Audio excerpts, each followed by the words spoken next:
Franklin County Schools.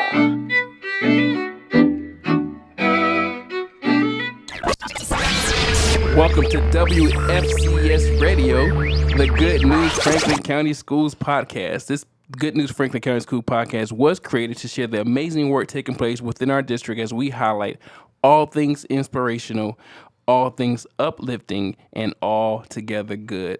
I am your host, Dwayne McIntosh, and today I am joined by our 2023 Principal of the Year from Louisburg Elementary School, none other than Mrs. Trenace Gilmore.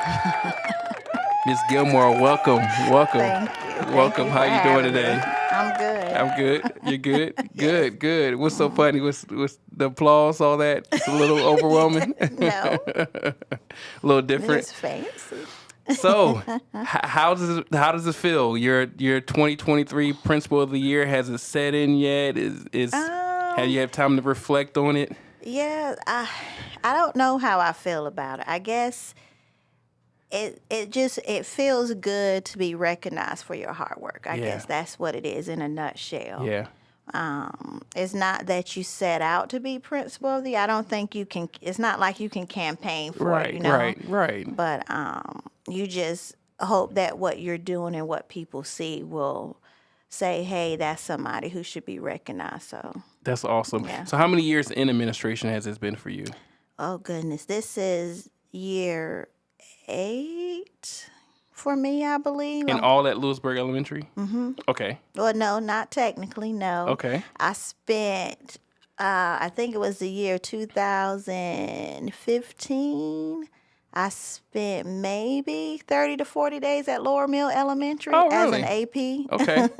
Okay. So I had been at Louisburg for all of my career, and Miss Keith and I swapped places, actually. Wow. Yeah, so she came to Louisburg, and I went to Lower Mill, and then my former principal, Mr. Harris, retired, and so then I applied, and that's how I ended up back at Lewisburg. Wow. So you were only at Lower Mill for a month or two, huh? Maybe. Okay. Yeah. So, that entire educational journey, take us back. How did that get started?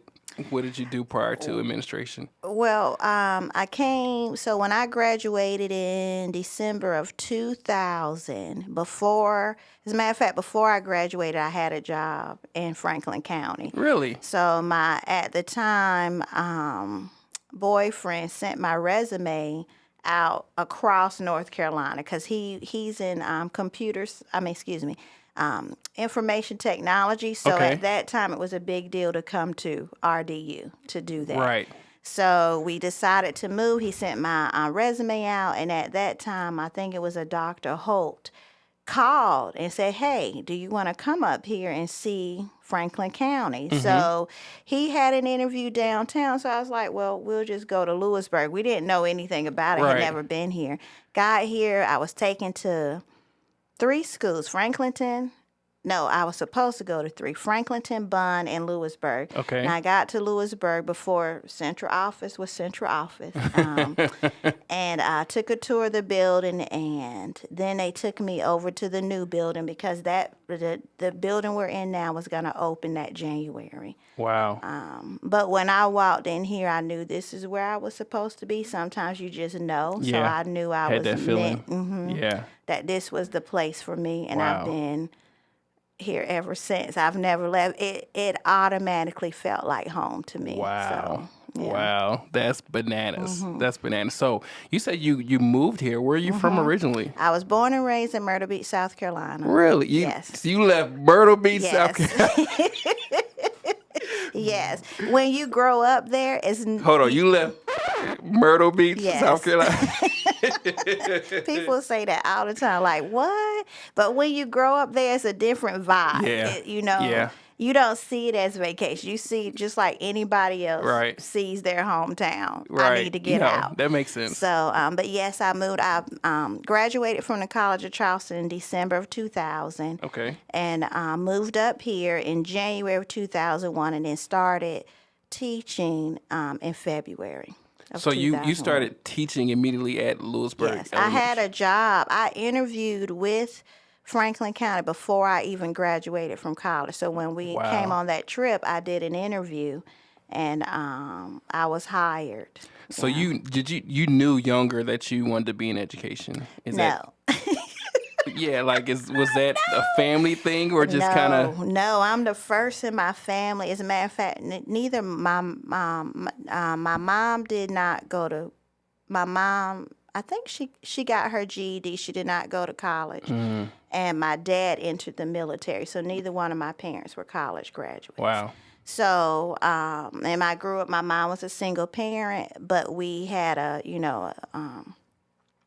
she had a lot of support, so she raised 3 girls. All of us went to college. We just, I don't know. She just did what she needed to do as a single parent. Yeah. So but when I was younger, no, I actually wanted to be, believe it or not, I wanted to be a chef. And my mom said, you can't make money as a chef, but lo and behold, had I taken that track, that would have been a whole different story. But when I was in high school, my interest was sparked. I was a Future Homemakers of America member. Really? Yeah. Wow. And we had a babysitting club where the teachers would send their students. So it was a high school, and the teachers would send their kids to us to babysit while they did whatever they needed to do after school.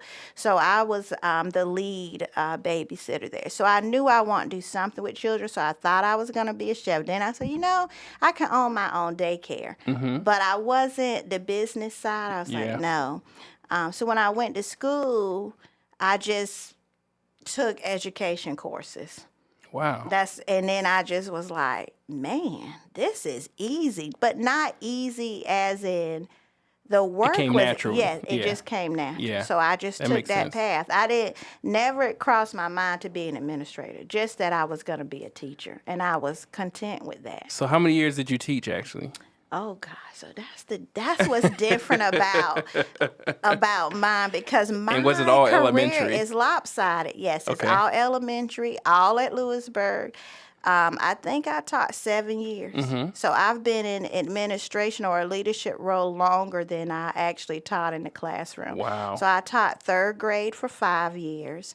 I actually had to leave for a few months because my son was born premature, and he was in the hospital for months. So I actually had to leave for that, and then I couldn't return because he could not go into that. So I resigned, went to a charter school, was not the best experience, and then ended up coming back to Louisburg because one of the teachers said, hey, I just went to visit because, like I said, it was my family, so I was just visiting. And before I left, one of the teachers said, hey, did you know we had a 5th grade opening?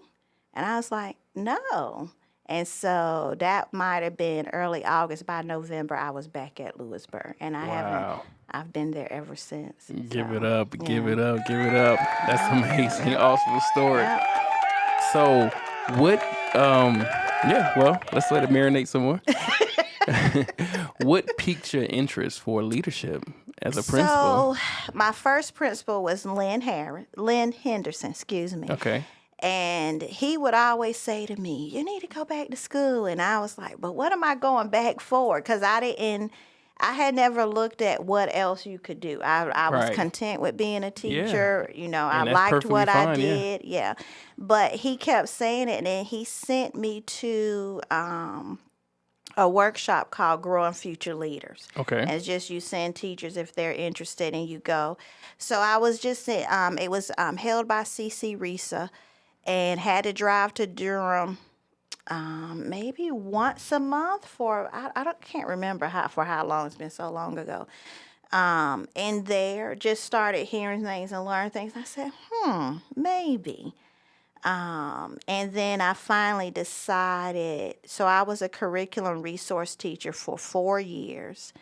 And in doing that, while I was doing that, my principal at that time, which was goodness gracious, Harris. They had their names.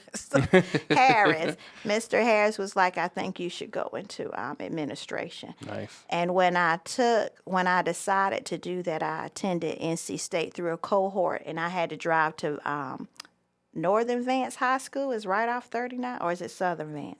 I'm not sure which one it is, but Okay. the classes were held out there. And Okay. I didn't have to drive to NC State. So I drove out there. And again, once again, I found a path that was just so natural that Wow. it was just like, how did I not know to do this? But other people saw it in me. Yeah. So I graduated in 2012 from NC State with my Okay. master's in school administration. Give it up. Give it up. That's awesome. That's awesome. So, taught for a while, been an admin for a while as well.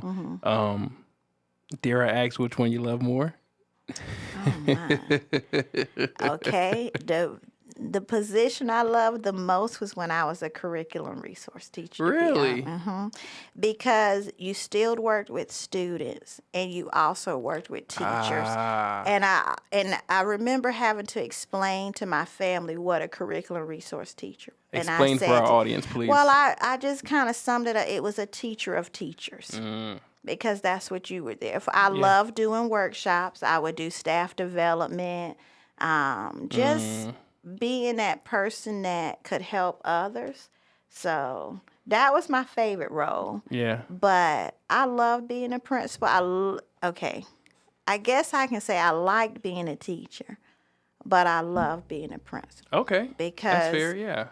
You can just do so much more, and you get to see everything. And each time I stepped up, I understood, okay, here's what a teacher needs. Okay, as a teacher, I understand I'm a teacher. This is what I need to do. When I became a CRT, I was like, okay, I was a teacher. Now I understand how to help other teachers. When I left being a CRT and had an AP and then principal, I said, okay, now I understand my next. So because I did it in that way, I think I have a different level of understanding of what goes on and who needs what and how to address different things. That's awesome. On that note, so what do teachers need from administration or for leadership to be successful? They really need to know that there's a bridge. They need to know that, and I say bridge, and so it's my job to put someone in place to help them, that I can't do it all. Yeah. But there has to be that what would you call it? I guess an interloper, A liaison. Liaison in that middle, so that I'm reminded of what is going on. Because when you are a leader, you tend to forget. Yeah. So that person and finding those right people to be there.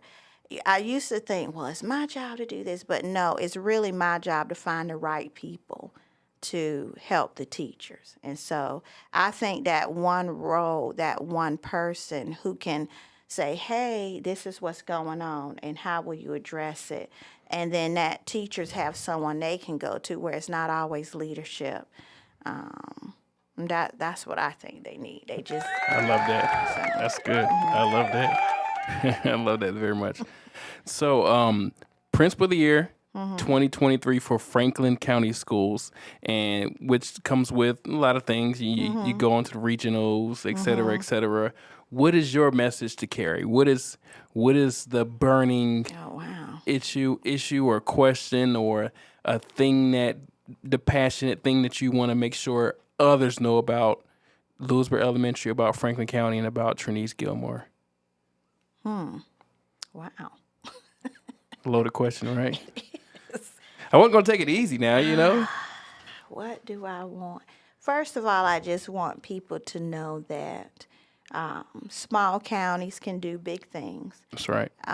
One thing about Franklin County, I've noticed that when I do go out, that we have never, and this is from my perspective, we have never been behind the eight ball. We have always been, ahead of the game or a leader in something or leading the way. That's true. So I've never felt like I worked in a county that was behind and always catching up. It's always been, wow, what are y'all doing over there? And, oh, we haven't done that yet or something like that. So I've never felt like, because I'm from a small county, that I have to do small things. That's good. And my school in itself, the best part about it is it has such a long history, and I can be a part of that. It's a long history in its community. It feels good to walk in there, and any day I could be talking to someone that I've taught. I could be talking to their children. Right. Or it could be somebody who I worked with years ago.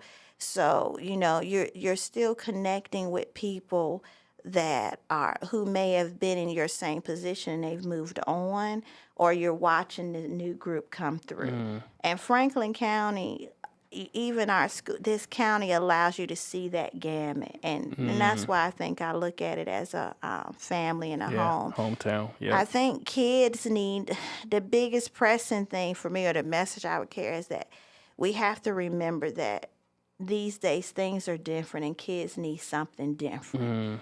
That we can't continue to do the same things and think that we're going to get different results from our students. That's good. And my pressing issue really is recognizing that they need more than just academics from us. Yes.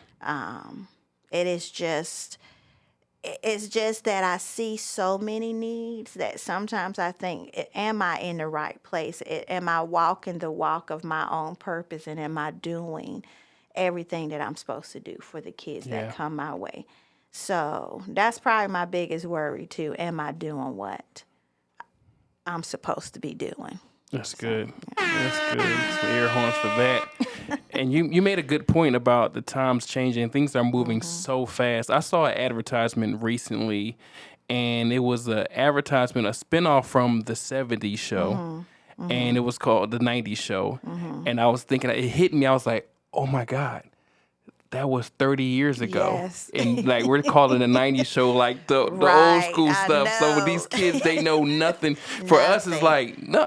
I remember the 90s like it was yesterday, but they're Yes. like, the 90s, that's old. That's, Yes. and I remember growing up hearing about the 70s, so I'm like, oh man, these old folks, what are they talking about? And just to hear Yes. that logic, I'm like, time is passing is. so fast. It And like you is. said, you have to adjust. You have to be ready to adapt and see what these kids need from the perspective of this day and age. So that's a very good point. So give it up one more time for that. So we're going to transition just a little bit to one of the fun part of the Okay. the podcast, a little game called Would You Rather. Oh, So I'll ask a series of questions. You can give me, you getting nervous, are you? Give me your preference, and please do Okay. explain. So, Would you rather? all right, so here we go. And being as somebody who grew up at the beach, would you rather spend time at the beach or the mountains? Oh my gosh, that's not an easy one, because I've gone to the mountains many a times. Love going to the mountains. But my heart is at the beach. My heart is there. I love, even though I can't swim. Get your but feet wet a what little bit. people don't know is the beach. You don't technically have to know, to me. So, but no, if I had the means and I was at the point of retirement and then I had an opportunity, it would definitely be at the beach. Okay. Yes. That's fair enough. Yes. All right. Would you rather fly or read minds? Fly or read minds? I think I would rather fly. I don't want to know what everybody is thinking. I would rather not. Yeah. Oh, no. I think that's too much information. 1,000% agree. But I could see myself flying, because who doesn't want to save time? Yeah. Get into where you need to go quicker. So I would choose that. Yeah. No jet lag, all that Yes. good stuff, right? Right. I'm with you 1,000% on that one. All right, next one. Here we go. All right, so would you rather? Let's see which one I want to go with here. Are you trying to be tricky? I am. Let's see. All right, here we go. Would you rather be a famous musician or a famous actress?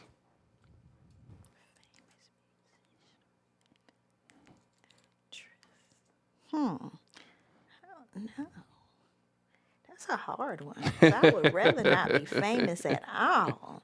I'm very much an introvert and don't want to be out there, although it doesn't look that way, but I am. I'm going to go with musician. Musician, what instrument would you play? Saxophone. Really? Yes, but when I was... You said that quick. Now, you Because I did you thought- play because- before? No, I've never played an instrument in my life. But, I mean, there's just something about it that's Yeah. so soulful. And Yeah. if I could play, that's what I would, I mean. Yeah. Yeah. Alicia Keys and Trenace the saxophone. Yes. Ms. Gilmore, thank you so much for joining us today. That was awesome. Good to hear your Thank you. story and Thank you. your background and how you got started and where you are here. So it's great information. Congratulations once again. Thank you. I appreciate it. You're welcome. We're proud of you. I'm proud of you. I know you're doing great things, and we're blessed to have you in Franklin County, especially in the Louisburg Elementary School. So. Thank you. So, folks, thank you for joining in today. This concludes our episode of the Good News Franklin County Schools podcast. If you are listening on your favorite podcasting app, please subscribe, share with a friend. If you're watching this on YouTube, please like, share, and subscribe. And until next time, remember that there's greatness inside of you. Let it out. Share the good news, and we will see you later, everyone. Inspirational, uplifting, altogether good. The Good News Franklin County Schools.